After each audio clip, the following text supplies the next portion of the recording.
Are you a victim? Are you a rescuer? Or are you a persecutor?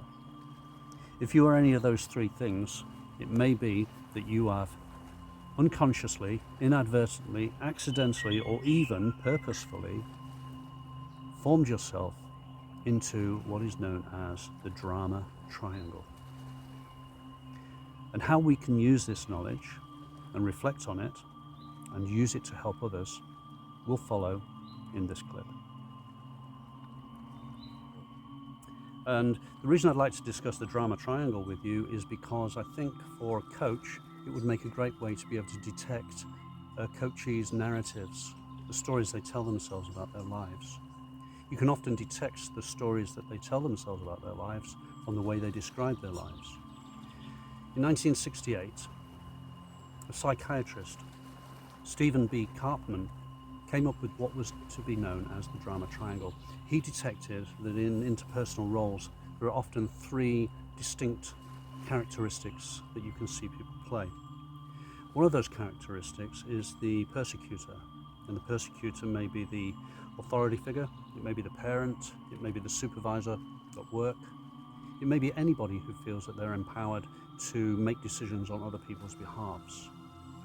And alongside that role comes certain narrative stories which involve blaming everybody else for the things that they can't do. Another part of the triangle is the victim.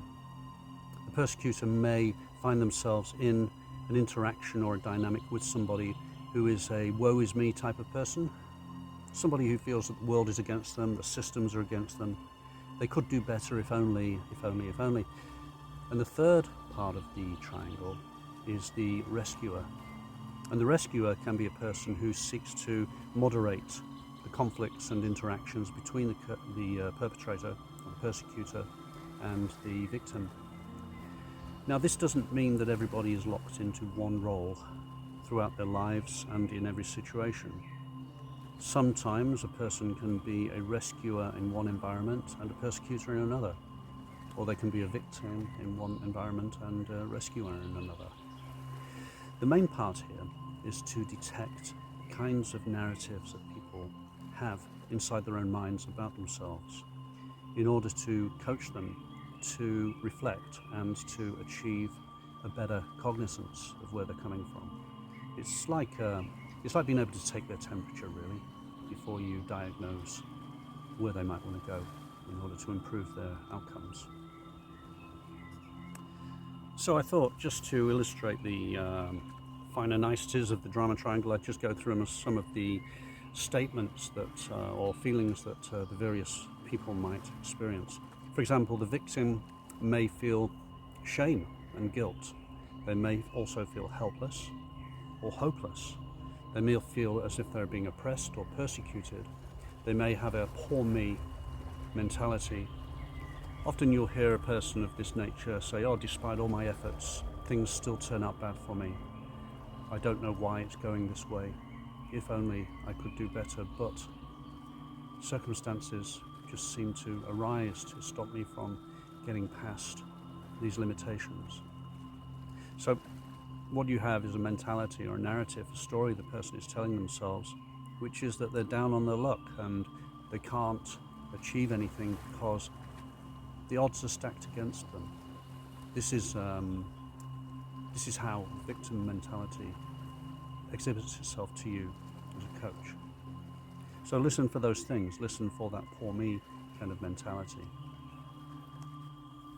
Well, I was considering looking at some of the narratives that people carry in their minds and to describe some of the questions that a person might ask themselves as they engage and wrangle and wrestle with their own narratives. A common question a person who's in victimhood might ask is, why is this always happening to me? Well, when you hear that, or when you aim that question at yourself, there's a high chance that there's an element of victimhood there. You can't quantify it. You can't quantify what this is. You can't quantify what is happening. You can, as a coach, go back to the person and echo the question and say, well, why is this always happening to me? What exactly is the this you describe? What exactly is happening to you? And another question you may ask is, what's motivating you to act in this way? Thus showing that the actions they undertake are motivated and that they are actions, not existential certainties. Another question you might want to ask somebody in order to detect where they are in the drama triangle is, are you acting in order to win? Or are you seeking to control the outcome? And by so doing, you can challenge perhaps the persecutor to evaluate where they're coming from, and also get them to evaluate how self-defeating their actions may be. A better way to address the situation would be to encourage them to say, am I seeking a win-win? How am I seeking the best outcome for everybody? That way it removes the persecution. And by removing the persecution, it removes a victim. Another persecutor question, actually something that we all use, is what is in it for me? What will I get out of this? Well, you could address this by suggesting you go, what will we get out of this? Am I doing this without any expectations? Is this a selfless activity? Is it a win-win for everybody? If you hear somebody saying, why don't they step up and take responsibility? So let's explore what the persecutor might say. Well, the persecutor might say things like, well, it's not my fault. They're to blame. It's my way or the highway. The persecutor may say to a person, just get on with it. Do as you're told. Why can't you've been told once? You don't need to be told twice. All of these forms indicate a singular lack of empathy. But that might not be the case. It may be the case that the person has lots of empathy, or has had lots of empathy in their own lives, but they've reached a point in which they feel their empathy is no longer useful to the situation, and that people just need a good hard line according to them.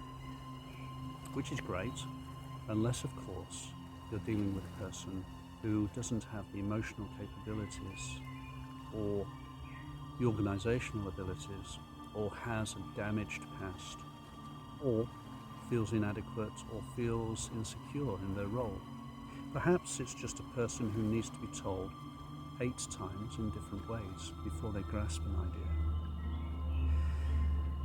The persecutor has little patience for this kind of thing.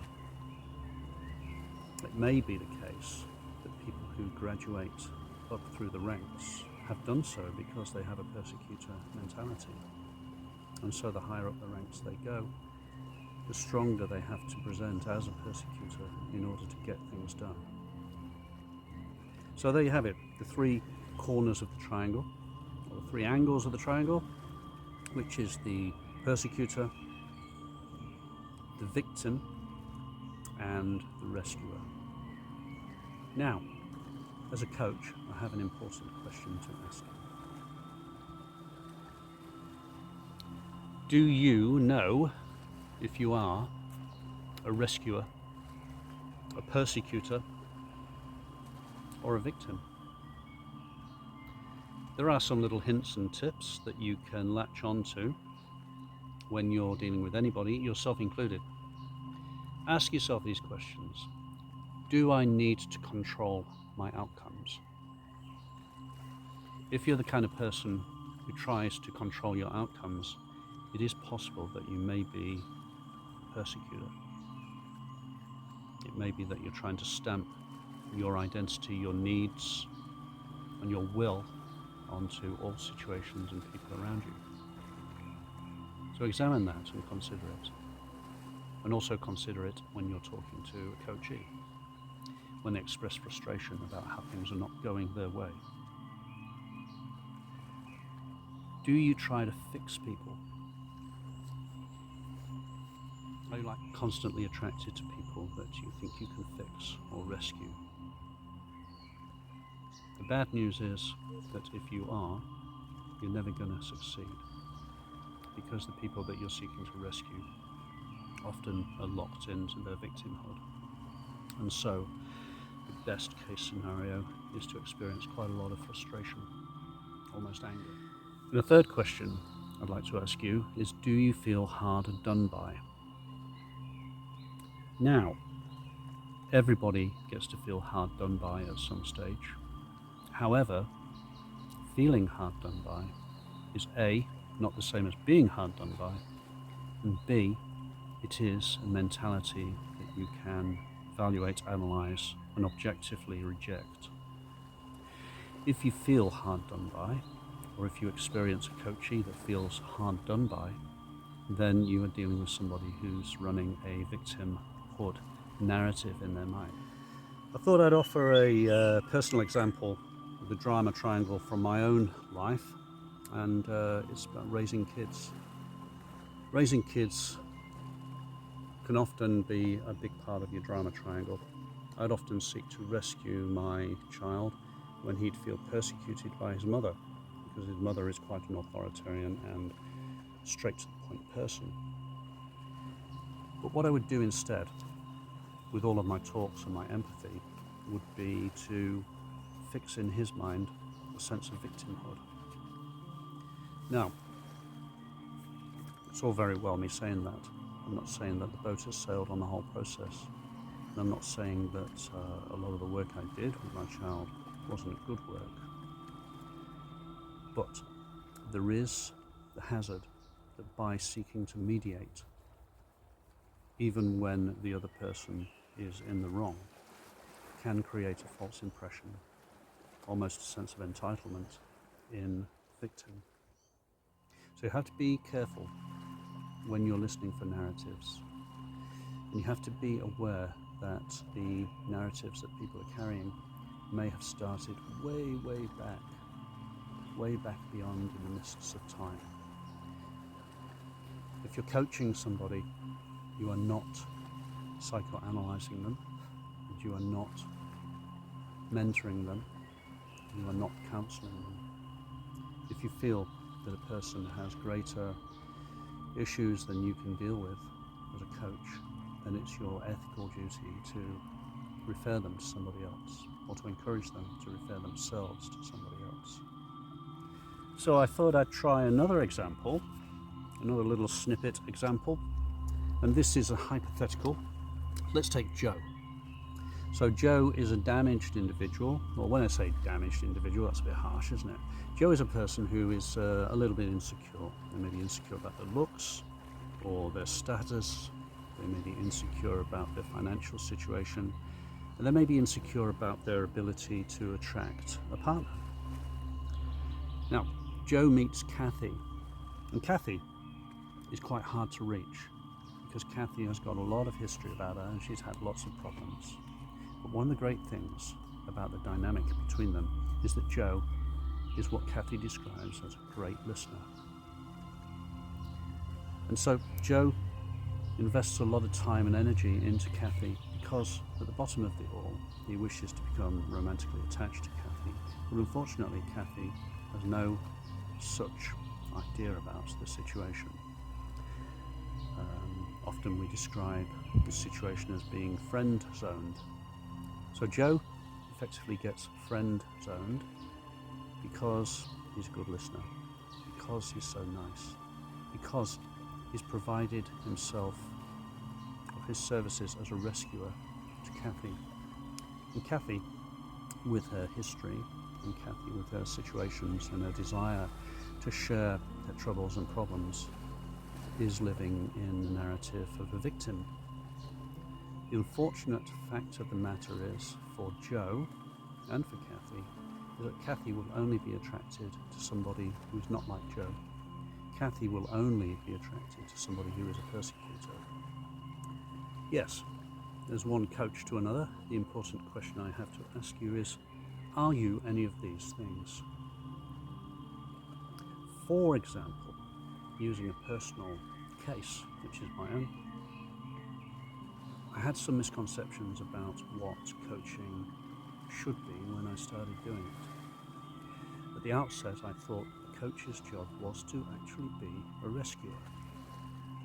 And it was only by reading about the drama triangle that I realized the error of my ways. But it's tempting, is it not? Especially in the early days when you are putting your craft out to people, you may attract people who are in some ways broken.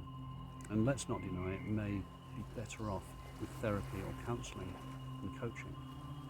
And you encounter. So let's face it, when you consider the drama triangle, if you're going to walk the talk and you're going to use these technologies to evaluate where your clients may be coming from, it's equally likely that you need to use those skills and those technologies to reevaluate where you might be coming from. The purpose of knowing these things is to provide you with the scope for reflection and a sense of objectivity about the work you do, so that you don't become too emotionally involved or attached to the client's case. So, there's an important question for you as a coach. Are you, or have you ever been, a persecutor, a rescuer?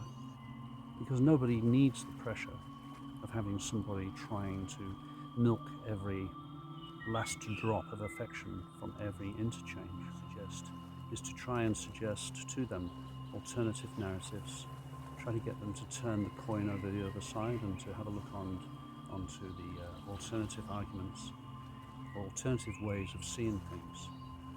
This isn't to say that you're going. So if you feel there's a stuck record kind of feeling of replay, rewind and replay going on in your situations and your interactions with a specific person or persons or work situation or love situation or family dynamic, then it's worth asking yourself, am I being a victim here?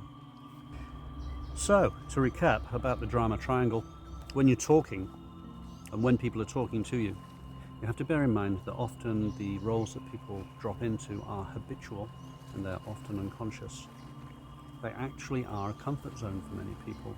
They've spent a lifetime developing their skills in these roles and these personalities, and it is part of their identity.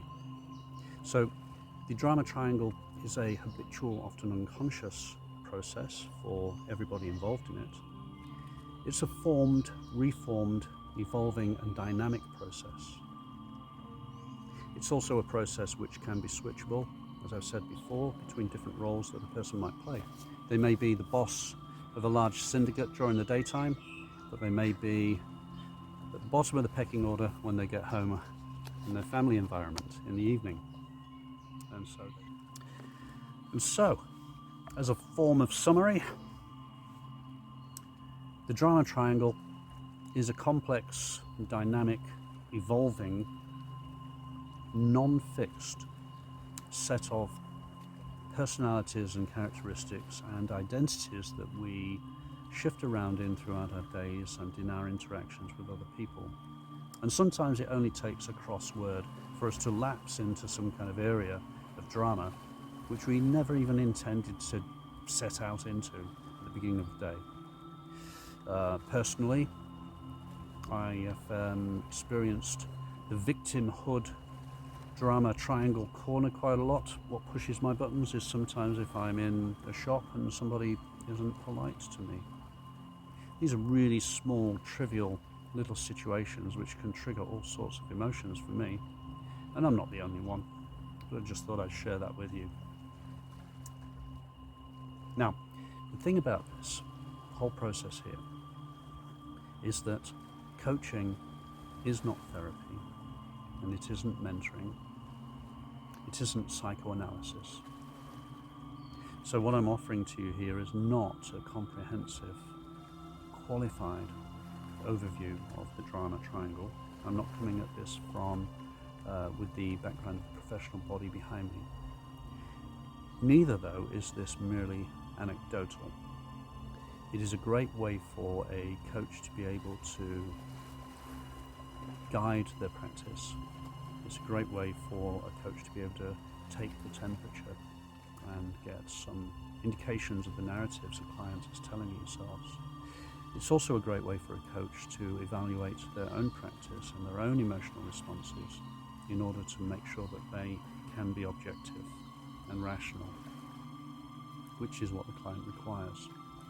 Because let's face it, if a person is in a drama triangle, the last thing they need is somebody else who's willing to buy in. The drama triangle can be a great way to provide you with insights on how to operate. And one way to do this is to consider situations that you get into in an all too familiar pattern. It may be family dynamic, it may be relationship dynamic, it may be shouting at people in shops. Ask yourself, when these things happen, what started it? What action triggered it? Then ask, how did you respond? Then ask yourself, how did you feel? Then ask yourself, how did everybody else who was in the situation get involved? And how did they act? And then ask yourself, every time this happens, is the result always very similar? Because if that's the case, it could be an indicator that you are experiencing some part of the drama triangle. It could be the victim, it could be the persecutor, it could be the rescuer. So I hope that this shared information about the drama triangle has been useful to you. It's been very useful to me today to look this up, do a little bit of research into it, and to get some insights that I can share with others. So until the next time, go well and share this information with anybody you feel might benefit from it.